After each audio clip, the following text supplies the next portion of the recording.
Bon le soir.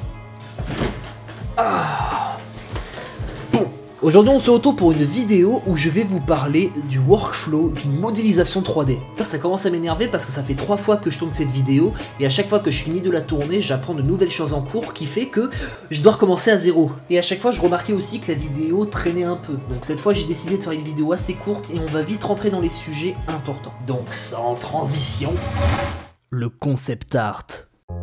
Quand on veut faire quelque chose en 3D, il faut faire ce qu'on appelle le concept art. Le concept art, c'est la trace dessinée de ce que vous souhaitez faire. Moi, quand j'ai envie de faire quelque chose en 3D, j'aime bien avoir une petite liste avant de dessiner. Si par exemple je dois faire un environnement, ce qui est la dernière chose que j'ai dû faire pour mon école, j'aime bien faire une petite liste donc de chaque élément que j'ai envie de retrouver dans ma scène 3D. Par exemple, un arbre important et des arbres pas si importants que ça. Si j'ai envie de mettre des rochers, et c'est le cas, je dis aussi la forme que j'aimerais avoir, donc des rochers ronds, une île rocher et des rochers empilés. Voire un cairn, une hache, un banc en tronc, un feu de camp, bref, tout ce que vous souhaitez. Une fois que vous avez les éléments choisis, ça va être beaucoup plus simple pour vous de les placer dans une scène dessinée. Donc ouvrez votre logiciel de dessin préféré, Procreate ou Photoshop, et dessinez directement dessus. Comment ça, j'ai pas tout cité? Attendez, mais je me fais chier à avoir un néon, on le voit même pas, voilà. Une fois que vous avez fini le concept art, vous pouvez entamer ce qu'on appelle le layout. Le layout, c'est la mise en disposition de vos objets dans la scène grâce à des box, des cylindres, des sphères, etc. Franchement, en gros, c'est juste savoir où est-ce que vous mettez les objets sans rentrer dans les détails pour déjà avoir une caméra de positionner. Ça aide des fois pour avoir la règle des 3 tiers. J'en parlerai dans une autre vidéo de la règle des 3 tiers, me demande pas ce que c'est. Moi par exemple, le layout que j'ai fait pour ma scène d'environnement, ça ressemblait à ça.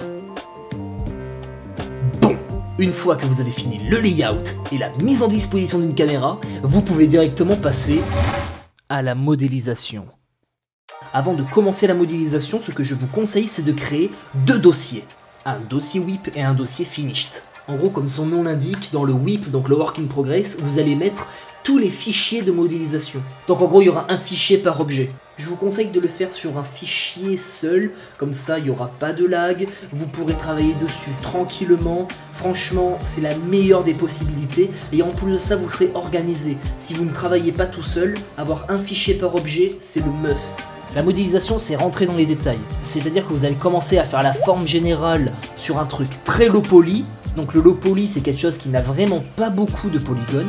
Et petit à petit rentrer dans du semi-high poly, mais qui reste quand même du low poly par rapport à ce qu'on va parler après.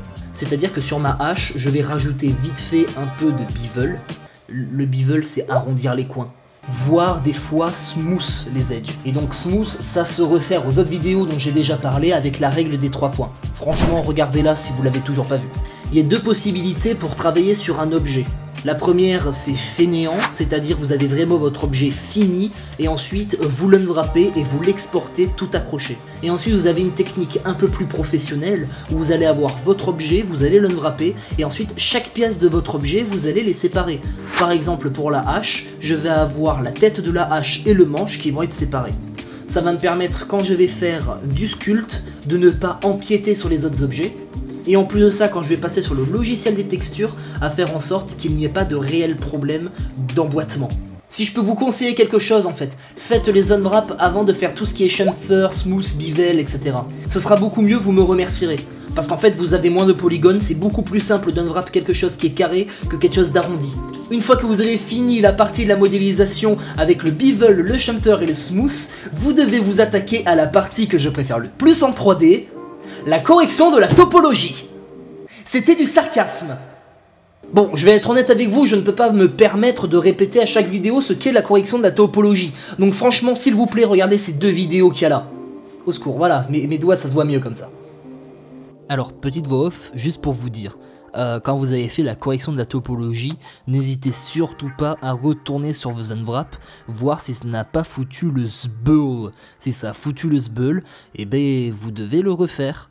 Voilà, excusez-moi, je devais faire... Comment on coupe la voix off? Et donc ça fait une super transition, parce que maintenant qu'on a fini la modélisation, on peut passer à la création du high poly. Pour la création du high poly, personnellement, j'ouvre ZBrush, donc en gros je vais sculpter tous les détails de l'objet. Vu que j'ai commencé en parlant de la hache, je vais finir en parlant de la hache, comme ça c'est beaucoup plus simple, parce qu'il n'y a pas beaucoup de détails à rajouter, et en plus de ça, ça va me permettre de parler des 3 cas sur ZBrush. Déjà, ce que je vais faire, c'est que je vais créer un vrai high poly. C'est-à-dire que je vais pouvoir subdiviser tous les polygones, c'est-à-dire qu'une figure qui arrive à 9000 polygones, je peux vite la faire monter à 1 million. C'est pour ça que j'ai dit tout à l'heure que c'est du semi-high poly, parce que 9000 c'est rien du tout. Ah, c'est rien. Une fois que vous avez subdivisé, vous avez assez de polygones pour entrer dans des détails sans que ce soit autant pixelisé. Et donc là on va parler d'un des cas, je vais décider d'utiliser des alphas.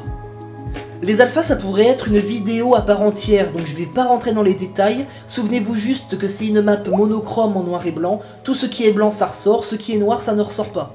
Blanc c'est 1, noir c'est 0. Et donc grâce à ces maps, je vais pouvoir chercher des images sur internet ou bien moi-même peindre sur Photoshop. Et donc tout ce qui sera blanc, ça sortira de mon sculpte. Donc si j'ai envie de faire du tribal parce que je suis un gros bof sur ma hache, je peux, y a aucun souci. Et si je veux faire des miniatures, putain des miniatures, oh, le youtubeur. Et si j'ai envie de faire des fioritures, je le peux aussi. Et donc automatiquement là on part sur quelque chose où j'ai la tête de ma hache. Je scale un petit alpha sur la tête, c'est fini, j'ai un tribal. Ensuite on va passer sur un deuxième cas qui est le sculpte à la main. C'est-à-dire que des fois vous n'aurez pas la possibilité de pouvoir utiliser des alphas. Par exemple pour le bois, moi je préfère sculpte à la main. Et d'ailleurs la prochaine vidéo c'est cool parce que je vous apprendrai à faire du bois hyper rapidement en tant que débutant. Et j'utilise tout le temps cette technique et vraiment ça passe crème. Et ensuite la troisième possibilité c'est télécharger des brushes sur internet et les utiliser. En gros vous allez pas vous emmerder, vous pouvez avoir des brushes qui correspondent comme des alphas mais franchement c'est beaucoup mieux. Et là par exemple pour la tête de la hache, j'ai décidé d'utiliser des brushes qui ressemblent à des alphas, par exemple pour faire les yeux du bois. Une fois que vous avez fini le high poly, on peut passer aux textures. Maintenant, on peut s'attaquer aux textures, et franchement les textures c'est le feu. Sur les textures, vous allez pouvoir attacher tous les détails que vous avez de votre high poly sur votre low poly. Donc on allume déjà notre logiciel de texture préféré qui est bien entendu Substance Painter. Vous allez faire un nouveau fichier avec votre low poly et vous allez pouvoir ensuite bake toutes les informations de votre high poly sur votre low poly.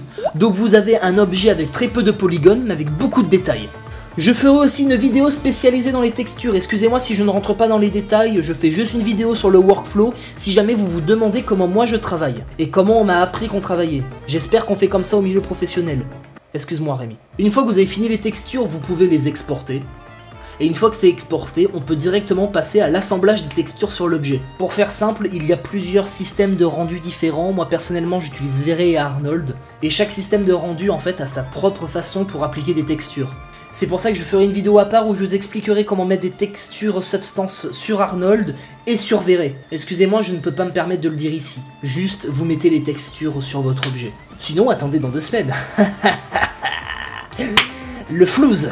J'aime l'argent. Une fois que vous avez réussi à mettre les textures sur votre objet avec votre moteur de rendu préféré, vous allez devoir vous occuper d'un truc que je n'aime pas trop.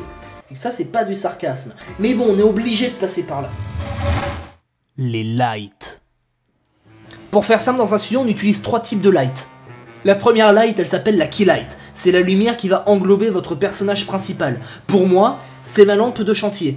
C'est, celle qui va créer la lumière principale. Ensuite, on a une deuxième light qui s'appelle la fill light. Elle pourrait s'apparenter à la lumière de ma fenêtre. En gros, ça va créer cet petit aspect de lumière qu'on a là et faire en sorte que je sois pas totalement dans l'ombre. Sinon, ce serait chiant, on verrait que la moitié de mon visage, on m'appellerait double face. Et pour finir, on a une light que je n'ai pas, qui s'appelle la backlight.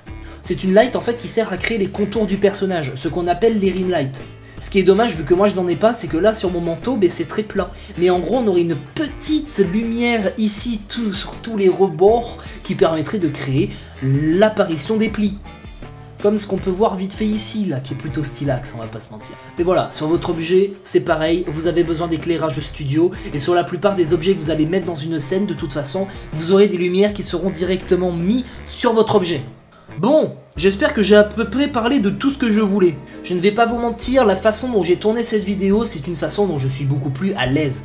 C'est-à-dire que je n'ai rien de préécrit, peut-être que la façon dont je parle, il y a beaucoup de répétitions de mots et j'en suis vraiment navré. Si c'est une façon que vous aimez bien, n'hésitez pas à me le dire, parce que c'est de cette façon que moi je préfère parler. Je suis quelqu'un qui de base fait beaucoup plus de live que de vidéos, donc j'avoue que la spontanéité c'est quelque chose que je préfère. Quand c'est quelque chose d'écrit, j'avoue que je perds ce que j'ai envie de faire et je perds de naturel aussi, c'est dommage. Mais bon, si vous préférez quand j'écrivais des vidéos, n'hésitez pas à me le dire, je continuerai.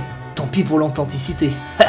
Mais en tout cas, ce n'est pas parce que j'ai parlé avec mon cocolo que tout ce que j'ai dit c'est de la merde. Bien entendu, c'est des trucs que j'ai appris en cours et je vous les récite. À chaque fois que je fais des directs en 3D, tout ce que j'ai dit là, je le répète au fur et à mesure de la création d'un objet. Donc n'hésitez pas à passer sur Twitch si vous voulez voir la création d'objets 3D.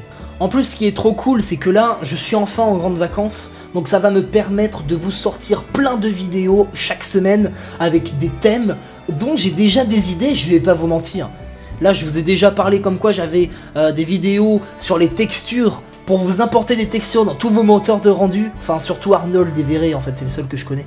Et aussi comment faire une texture de bois. Voilà, c'est une aparté que je fais en dehors de la vidéo parce que j'avais besoin de vous parler. Ça faisait quand même depuis février, je crois que j'ai pas sorti de vidéo. J'avais besoin de faire une aparté et je voulais pas sortir une vidéo comme ça au pif pour vous dire sumimasen. Ouais, je parle un peu japonais, ouais. En tout cas, j'espère que cette vidéo vous a plu. Si c'est le cas, n'hésitez pas à me le dire en commentaire. N'hésitez pas à me poser vos questions en commentaire si vous avez des questions sur la 3D. J'en ferai peut-être une vidéo. N'hésitez pas à vous abonner, à activer la gling gling, c'est la Triforce.